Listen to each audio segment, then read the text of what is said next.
সেই কাজেই ব্যস্ত থাকবে, এটাই তো স্বাভাবিক।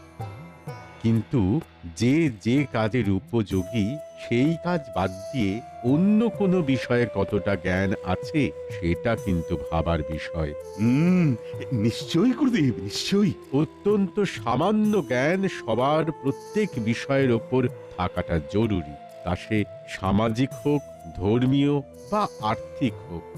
আমি চাই প্রত্যেকে গুরুদেবের উপদেশ মন দিয়ে শোনো। উনি তো চলেই যাবেন, কিন্তু এমন অমূল্য জ্ঞান তোমরা আর কারো কাছ থেকে পাবে না। আপনি বলুন, বলুন গুরুদেব। মানুষের জীবনের প্রকৃত উদ্দেশ্য কি?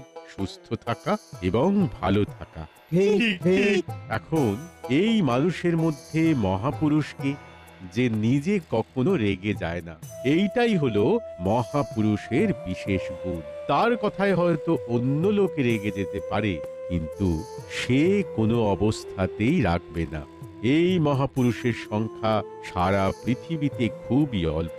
তাহলে আমাদের সবার জন্য আপনার বিশেষ উপদেশ কি গুরুদেব? এটাই আমার